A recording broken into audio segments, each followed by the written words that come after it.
Bismillahirrahmanirrahim. Assalamualaikum warahmatullahi wabarakatuh. Alhamdulillah alladzi bi ni'matihi tatimmus shalihat. Asyhadu an la ilaha illallah wahdahu la syarikalah wa asyhadu anna Muhammadan abduhu wa rasuluh. Allahumma shalli ala Muhammad wa ala ali Muhammad, amma ba'd.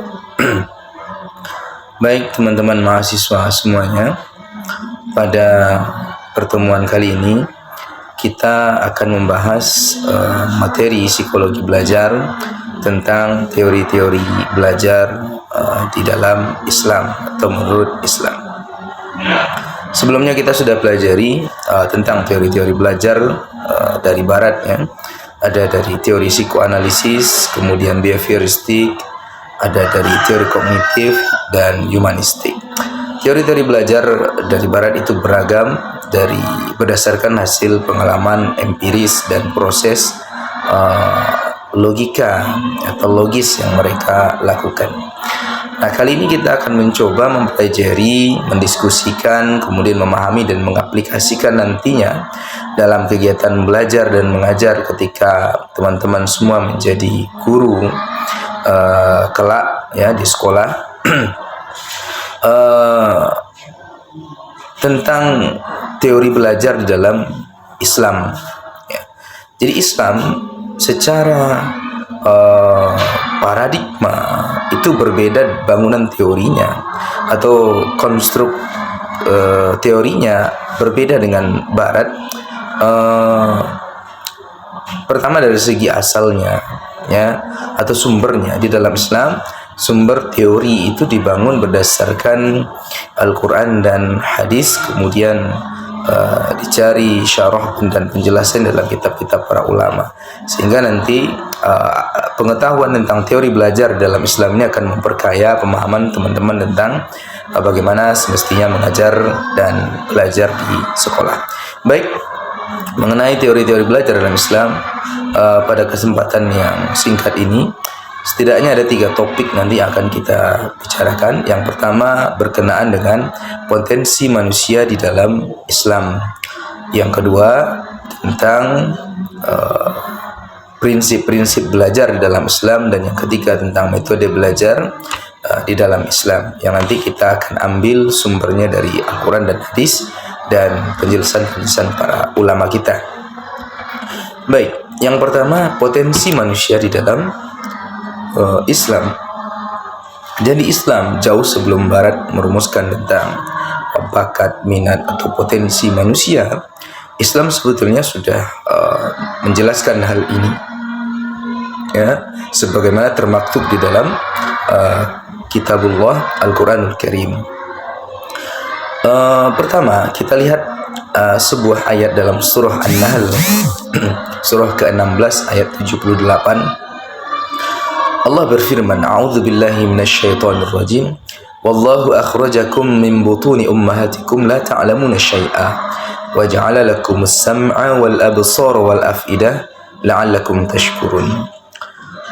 Kata Allah, dan Allah mengeluarkan kalian dari perut ibu kalian la ta'lamuna syai'a, dalam keadaan tidak mengetahui sesuatu pun, wa ja'ala lakumus sam'a wal absara wal af'idah, dan kemudian Allah jadikan bagi kalian as-sam'a, pendengaran, wal absar, dan penglihatan, wal afidah, dan hati, la'alakum tashkurun, agar kalian bersyukur. Dari ayat ini bisa kita fahami bahwa kita dilahirkan ke dunia melalui perut ibu kita dengan ketetapan dan takdir Allah itu dalam keadaan lemah, tidak mengetahui sesuatu apapun, kita tidak menguasai apapun, bahkan diri kita dikuasai, ya, dimiliki, diatur oleh orang lain atau orang tua kita. Kalau kita tidak punya kemampuan apa-apa, ini berbeda dengan ketika binatang lahir, mereka langsung, ada yang sebagian langsung bisa makan dan seterusnya. Itu artinya tidak selemah kita. Kalau kita betul-betul dalam keadaan lemah, kemudian karena kita lahir dalam keadaan lemah, maka Allah berikan potensi kepada kita. Potensi apa itu? Wa ja'ala lakumus sam'a wal absara wal afidah. Ya Allah berikan kepada kita pendengaran, as-sam', kemudian wal absara, penglihatan, dan hati, afidah.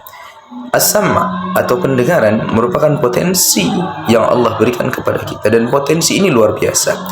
Pendengaran merupakan yang pertama kali berfungsi pada indera kita. Indera kita ada 5, ada pendengaran, penglihatan, kemudian peraba, pengecap, penciuman. Dan yang paling pertama berfungsi adalah indera pendengaran.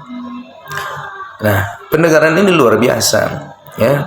Selain ketika lahir dia pertama kali berfungsi, juga fungsinya 24 jam non-stop. Ya, ketika masih ada suara, maka dia akan terus bisa mendengar, ya, dengan jangkauan-jangkauan atau kekuatan suara tertentu, ya. Tapi pendengaran ini selalu berfungsi, berbeda dengan mata atau penglihatan yang ketika dia gelap, tidak ada cahaya, tidak bisa melihat, atau ketika ditutup dia tidak bisa melihat. Kalau pendengaran itu akan berfungsi selalu walaupun kita tidur. Kalau penglihatan tidak. Ini luar biasa pendengaran. Maka dengan Allah dengan kemahatauannya, berdasarkan ayat ini pun diurutkan pendengaran yang pertama, baru penglihatan. Jadi pendengaran ini sangat berpengaruh kepada proses belajar. Ya, orang belajar itu biasanya dengan mendengar audio, ya. Bahkan para filosof Yunani, Romawi, ya, siapa itu mengatakan bahwa dalam kata-kata bijaknya dia katakan yang pertama kali, kalau aku dengar aku lupa, kalau aku lihat, ya, aku ingat, gitu kan. Nah, artinya apa? Pendengaran ini memang merupakan unsur pertama dalam proses belajar, dan Allah sudah tuliskan itu di dalam Al-Quran. Yang kedua penglihatan, itu mata. Mata adalah hardware-nya, ya, perangkatnya. Kalau penglihatan itu fungsinya. Mata itu modalnya untuk bisa melihat adalah dengan adanya cahaya, sehingga ketika dia ditutup atau dalam keadaan gelap itu tidak bisa melihat, ya, sehingga cara kerjanya terbatas, tidak seperti pendengar. Tapi pengaruhnya kepada jiwa sangat luar biasa. Pepatah orang kita mengatakan dari mata turun ke hati. Artinya alat pendengaran, ya, dan penglihatan itu sangat berpengaruh dalam proses belajar. Dan yang ketiga baru Allah katakan hati di sini, karena memang hati kemudian yang terpengaruh oleh dua indera ini, dan hati kemudian yang mencerna informasi itu, ya, dengan daya rasa dan daya pikir yang dimiliki oleh hati, ya. Makanya kalau pendengaran penglihatannya bagus, maka hatinya akan bagus. Sebaliknya jika pendengaran dan penglihatannya buruk, maka hatinya akan buruk. Dan ini nanti kita lihat bagaimana aktualisasinya dalam proses belajar dan mengajar. Berikutnya, potensi-potensi manusia menurut para ahli, ya. Dalam psikologi Islam, Abdul Mujib dalam bukunya psikologi kepribadian dalam Islam, ya, atau kepribadian dalam Al-Quran, beliau mengatakan ada dua aspek potensi pada manusia, yaitu potensi lahiriah dan potensi batinnya. Potensi lahiriah ini adalah potensi yang sifatnya jisimnya, atau dia berkaitan dengan potensi-potensi yang ada pada fisik kita. Apa saja itu? Yang pertama panca indera kita, mata, telinga, hidung, lidah, dan kulit. Ini potensi lahiriah yang kita miliki, yang Allah berikan kepada kita manusia. Yang kedua, ada perangkat yang sangat luar biasa, ya, yaitu otak. Ini merupakan perangkat keras yang punya potensi digunakan sebagai alat untuk berpikir, ya, thinking, ya, menyelesaikan permasalahan, mencerna informasi, dan seterusnya. Nah, otak itu tempat nanti kita menyimpan informasi, mengolah informasi, kemudian memaknai informasi yang kita sebut dengan proses persepsi. Jadi otak itu merupakan potensi lahiriah yang Allah berikan kepada kita. Kemudian yang kedua ada potensi batiniah, ya, potensi batiniah atau potensi psikologis. Apa saja itu? Di dalam Islam, menurut para ahli psikologi Islam dan para ahli pendidikan, ada potensi-potensi psikologis atau batiniah, ya, ruhiyah, yang Allah sudah letakkan di dalam diri kita. Yang pertama nafs. Nafs itu jiwa. Jiwa ini merupakan dorongan-dorongan, ya, sehingga di dalam jiwa itu ada potensi baik dan buruk. Dalam Quran ada 3 jenis jiwa. Menurut Al-Ghazali, ya, ada 3 tingkatan jiwa manusia. Yang pertama, tingkatan yang paling rendah disebut dengan jiwa amarah, itu jiwa kebinatangan yang dorongannya itu ada dorongan-dorongan berbuat buruk, dorongan-dorongan syahwat, libido dan seterusnya. Ini sama dengan prinsipnya id dari Freud, ya. Kemudian yang kedua, tingkatan jiwa lawamah. Jiwa lawamah ini jiwa yang kadang baik, kadang buruk, ya. Ini posisinya sama dengan ego dalam struktur kepribadian Freud, ya. Jiwa lawamah ini itu dimiliki oleh kebanyakan manusia, ya, yang kadang dia baik, kemudian dia insaf bertaubat, tapi kemudian dia lupa khilaf, dia melakukan keburukan lagi. Yang ketiga, tingkatan paling tinggi adalah jiwa mutmainnah, nafsu mutmainnah. Dalam surah Al-Fajr itu jiwa yang tenang, yang cenderung kepada kebaikan-kebaikan. Nah, apa implikasinya dalam proses belajar? Bagaimana korelasinya dengan proses belajar itu? Dalam proses belajar itu kita harusnya mendidik, membimbing murid kita supaya memiliki jiwa yang baik, ya, jiwa mutmainnah, sehingga dalam proses belajar mereka bisa memahami, ya, mencerna informasi, mendapatkan kebaikan-kebaikan, sehingga ada keberkahan di situ. Yang kedua, potensi psikologis atau batiniah yang dimiliki manusia adalah qalbu. Qalbu ini sering kita artikan hati, tapi berbeda dengan hati dalam konteks medis atau kedokteran. Kalau hati dalam konteks medis atau kedokteran adalah liver, ya, liver itu segumpal darah, ya. Tapi qalbu di sini adalah segumpal daging. Menurut para ulama, qalbu itu adalah jantung. Ini sesuai dengan hadis Nabi sallallahu alaihi wasallam, inna fil jasadi mudghah idza saluhat saluhat jasadu kulluh wa idza fasadat fasadat jasadu kulluh ala wa hiya qalbu. Sesungguhnya, kata Rasul, di dalam diri itu ada segumpal daging. Kalau daging itu baik, maka baik seluruh tubuhnya, tapi kalau daging itu buruk, maka buruk seluruh jasadnya, tubuhnya. Ala wa hiya qalbu, dan itu adalah qalbu, hati atau jantung. Nah, prinsip kerja jantung itu sama dengan kajian-kajian yang sudah disampaikan oleh para ulama tentang psikologi manusia.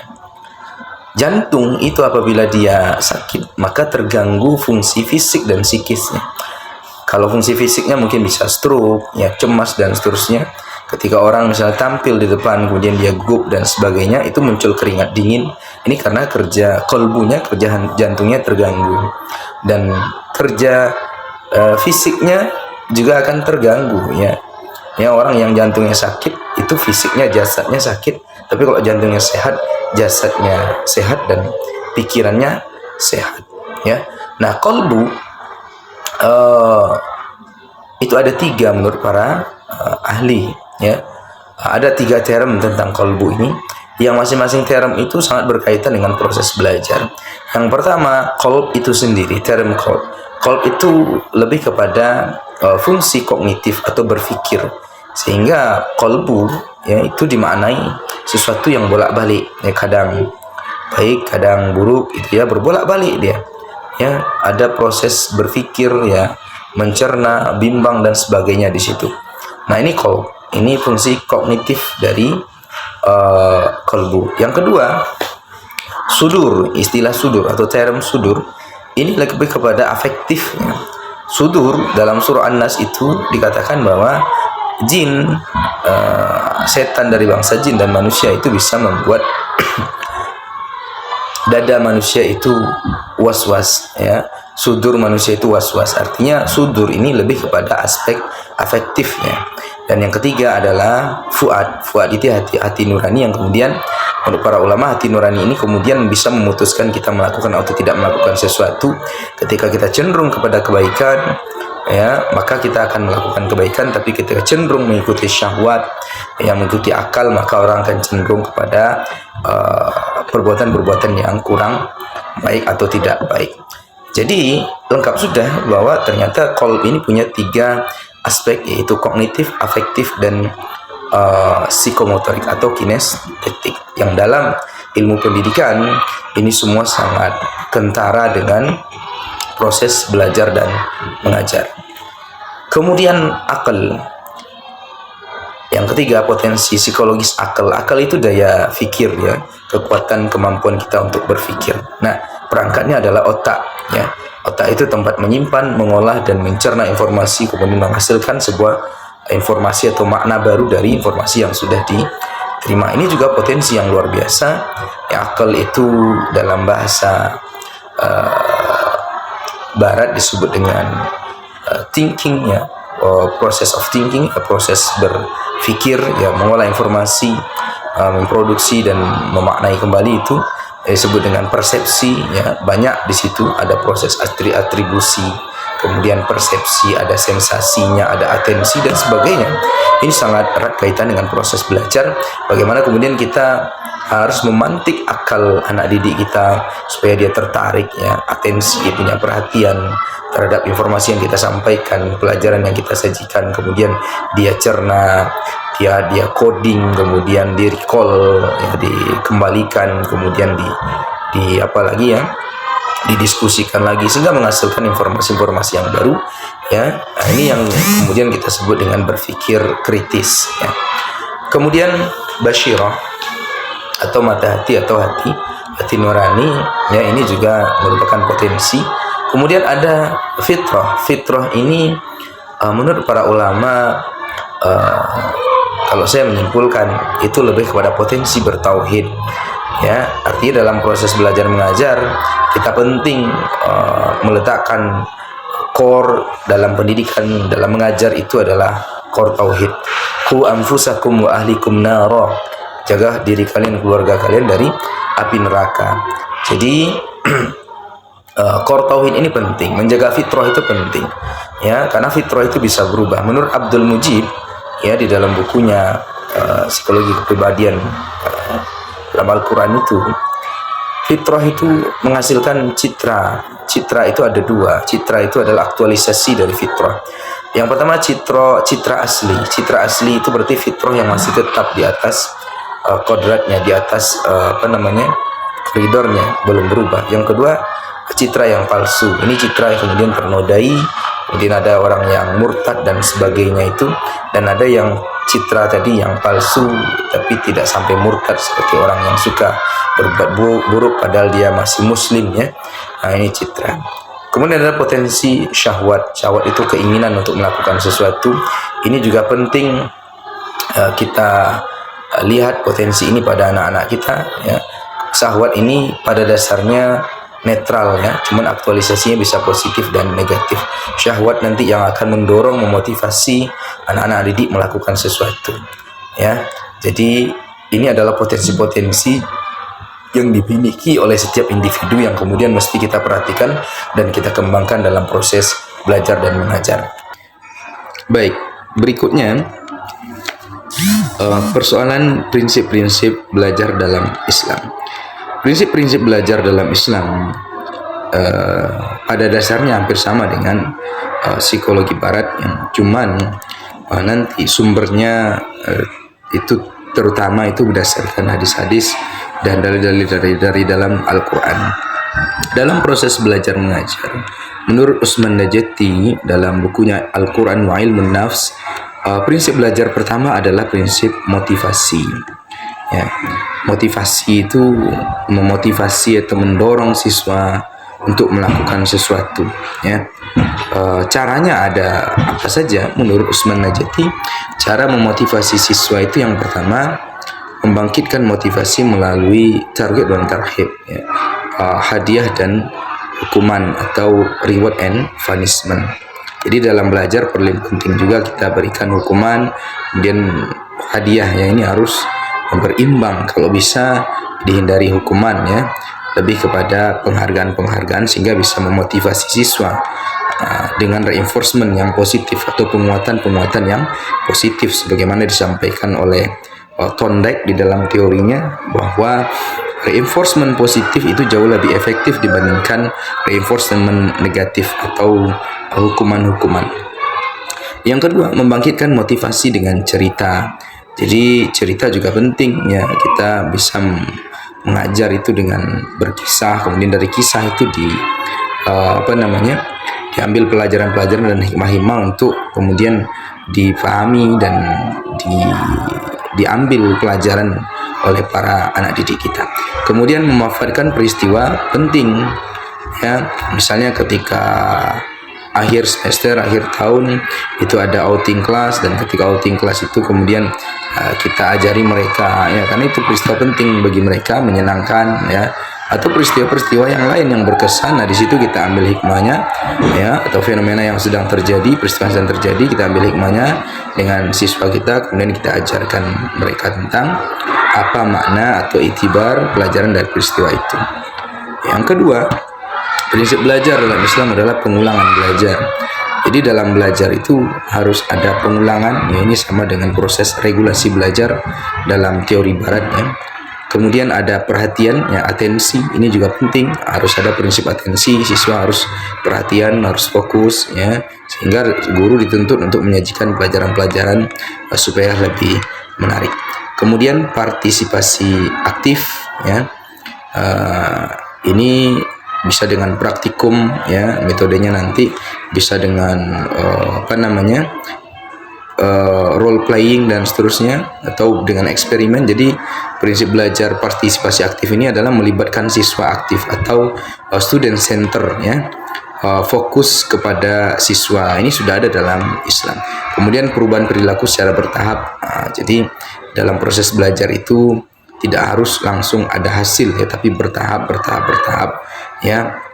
Sama dengan dalam Islam, Nabi ketika mengajarkan para sahabat ya, Al-Quran juga turun untuk mengharamkan khamr itu bertahap ya, mulai dari memberikan penjelasan bahwa khamr itu buruk ya, tapi walaupun sedikit ada kebaikannya. Kemudian mulai dikatakan jangan dekati sholat dalam keadaan mabuk, kemudian baru diharamkan gitu. Jadi ada tahapan-tahapan dalam perubahan perilaku, dan itu sudah dilakukan oleh Nabi dalam mendidik para sahabat. Nah, itu tentang prinsip-prinsip di dalam belajar menurut Islam. Kemudian metode belajar dalam Islam ini juga saya ambil dari bukunya Usman Najati. Yang pertama ada metode imitasi, yaitu meniru. Ini dalam surah Al-Maidah ya, Allah gambarkan di situ bagaimana seekor burung gagak menggali-gali di bumi ya, memperlihatkan kepada Qabil yang sudah membunuh Habil ya. Jadi burung gagak itu menggali-gali untuk menguburkan temannya yang mati ya. Kemudian Qabil yang tadi kebingungan bagaimana mengurus saudaranya, akhirnya dia belajar dari situ sehingga bisa dia terinspirasi dari perilaku burung gagak itu. Nah, akhirnya menguburkan si Habil yang dia bunuh karena kecemburuannya. Nah, ini imitasi. Jadi dalam Islam ada proses belajar seperti itu. Imitasi ini sangat penting dalam nanti metode teladannya, uswatun hasanah.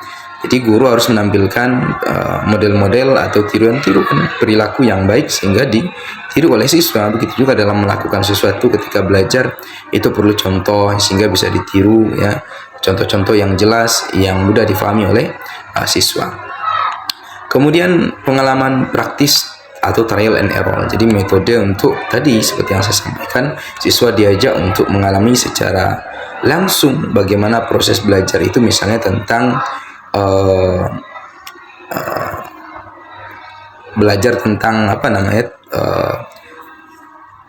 tumbuh-tumbuhan, misalnya di siswa diajaklah ke ke kebun atau ke ya yang bisa memfasilitasi mereka di alam untuk belajar itu kan. Atau misalnya dengan praktikum ya, nanti ada trial and error ya, misalnya menanam kecambah dan sebagainya, ini bisa diajari dengan metode trial and error. Ini ada dalam hadis Nabi SAW ketika para sahabat mengawinkan 2 kurma. Ini hadis dari Bukhari dari Muslim ya. Jadi sahabat memikirkan antara kurma jantan dan betina. Dengan begitu nanti hasilnya akan bagus, ya, kurmanya akan berbuah banyak. Nah, ketika Nabi melihat itu, Nabi bertanya, apa yang kalian lakukan? Kemudian sahabat menjelaskan, ya, Tolhah, ya. Kemudian Nabi katakan, antum a'lam bi umur duniaikum. Jadi kamu itu lebih mengetahui urusan duniamu dibandingkan saya.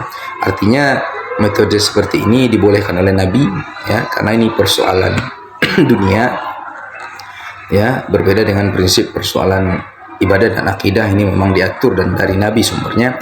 Tapi kalau masalah dunia selama tidak bertentangan dengan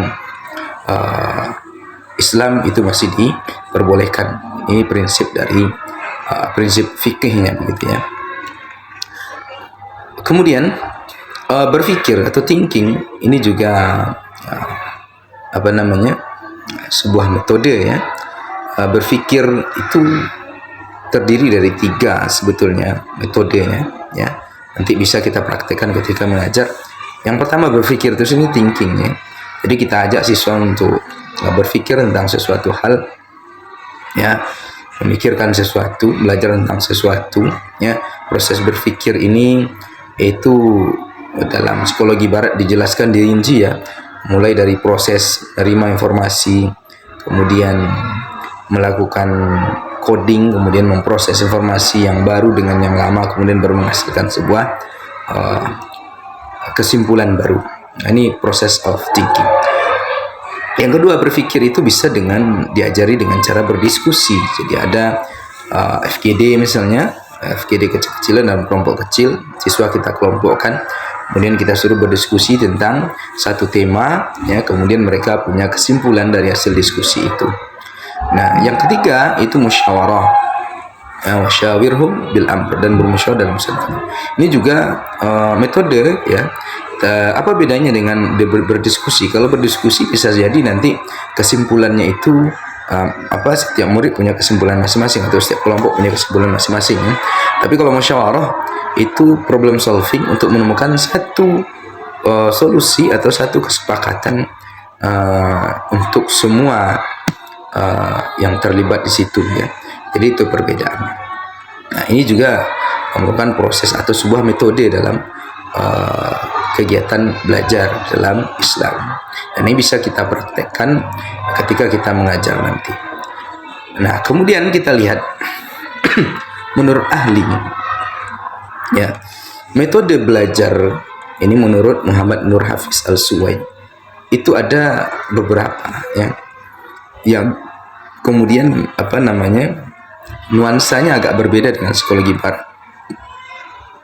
Karena di sini metode belajar itu tidak hanya berdasarkan pengalaman empiris dan logis, tapi juga spiritual. Kita lihat apa saja metode belajar menurut Hafiz Al-Suwaid ini. Yang pertama, memberikan teladan yang baik. Ya, ini mungkin ada juga dalam konsep barat, ya, imitasi dan modeling tadi, ya. Nabi pernah bersabda, barang siapa yang mengatakan kepada anak kecil, kemarilah aku beri sesuatu, namun dia tidak memberinya, maka itu adalah kedustaan, kata Nabi. Artinya kalau kita melakukan itu ke anak kecil, besok kemungkinan besar anak kecil itu akan melakukan hal yang sama, dan ini sebuah perbuatan yang buruk atau suatu kedustaan. Itu juga dalam hadis lain dikatakan orang tuanya lah yang menjadikan Yahudi, Majusi, dan Nasrani, ya. Dia anak lahir dalam keadaan fitrah, kemudian orang tuanya yang menjadikannya Yahudi, Majusi, dan Nasrani. Artinya anak di sini adalah produk dari imitasi terhadap orang tua atau teladan orang tuanya. Kemudian pemilihan waktu yang tepat untuk mengajari anak, ya, ini sama dengan yang tadi, ya, yang sudah disampaikan. Jadi waktu-waktu tertentu itu bisa digunakan untuk mengajari anak, seperti waktu subuh, ya, waktu maghrib, ya, orang tua berkumpul, anak sudah fresh, ya, itu diajari.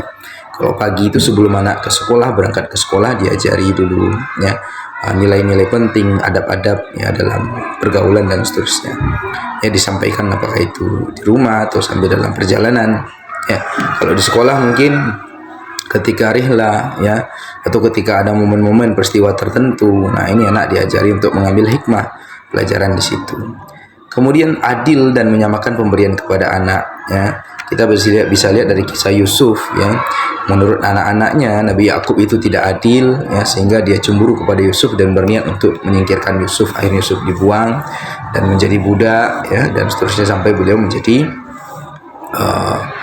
Perdana Menteri, ya. Nah, ini Yusuf. Artinya kita harus adil kepada anak, karena anak itu melihat kita bagaimana memperlakukan mereka. Mereka juga menilai dan menimbang. Kemudian ada kecemburuan-kecemburuan. Di sekolah juga seperti itu, kita harus adil terhadap siswa, tidak pilih kasih satu dengan yang lain, sehingga bisa memotivasi mereka untuk tetap semangat dan perhatian kepada guru, ya, punya adab kepada guru. Kemudian menunaikan hak-hak anak atau hak-hak murid. Jadi kalau kita berjanji, ya, tunaikan. Ini juga sebuah metode yang secara tidak langsung itu bisa meningkatkan motivasi murid, ya, membuat mereka senang dalam belajar, ya, punya minat terhadap belajar, ya, punya atensi terhadap belajar, ya. Kemudian doa, ini yang luar biasa. Dalam Islam, doa itu merupakan sebuah metode dalam mengajar yang dalam psikologi barat ini tidak ada. Makanya para ulama kita, di antara nasihatnya, para guru dan ustadz kita, ketika kita mengajar punya murid, maka doakan mereka, ya, doakan mereka. Ini metode yang luar biasa yang barat tidak punya ini, dan kita punya itu. Kemudian membelikan mainan, ya, mainan ini penting juga untuk anak.